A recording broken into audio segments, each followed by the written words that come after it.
Hiring an architect is not like hiring a consultant for a one-time project.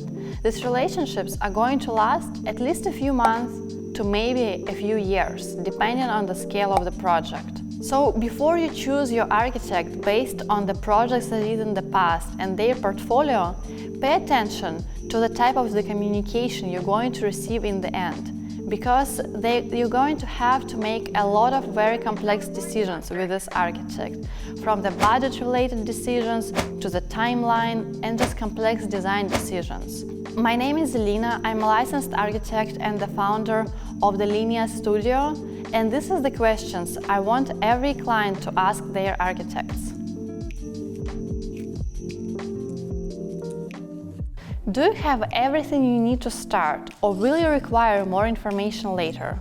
Imagine this scenario. The architect started on your project and they said the timeline is going to be 3 months. However, after a couple of weeks working on your project, architect realizes the site survey is missing. So it will push your project maybe a month in the schedule, because you will need to hire a site survey person to perform the analysis and perform the drawings before the architect can continue working. So what you want to see is a specific list of the things and information required for the kickoff of the project. The second question that I want you to ask is what consultants will the project require? Who will coordinate them? And when do they have to be engaged in the project? The architect is not the whole team. Depending on the scope of the project, you might need an MEP engineer, a structural engineer, an acoustician, or a lighting designer. Each one of them is going to be under a separate contract and a separate fee. 3 things to understand here. First, timing matters. Some consultants need to be involved in the team from the beginning or during the concept design, while others might be needed during the design development. So make sure you ask your architect when each one is required to make things timely. Secondly, someone needs to coordinate the consultants. It's quite common it's going to be an architect.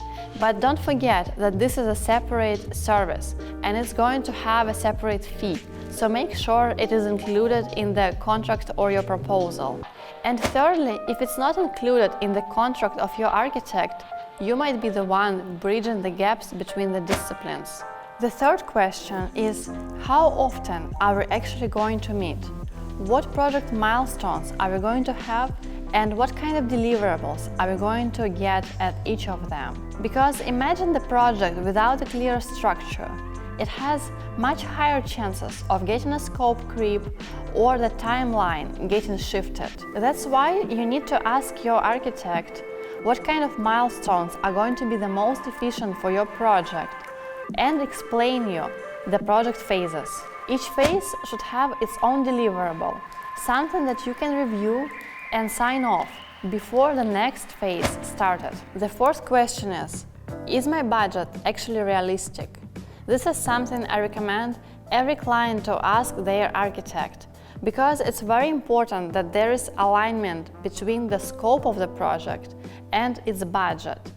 It's better to know early our constraints and design of them, rather than trying to explore different options of something that we can never achieve.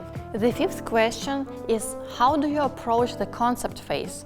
How many iterations are included before it becomes an additional service? It is true, the design is an iterative process. However, there is a structure to it before it leads to failure. So you need to ask your architect how early they are going to show you their sketches and show you their process. So you want to know that the design is never a surprise to you. They never show the final product before getting you involved in the process and getting you involved in the conversation. These 5 questions are not a test. It is a way to make sure that the communication and the relationships are going to be smooth in the future, and that the project is going to be delivered successfully. This is a very important foundation for the delivery of your project.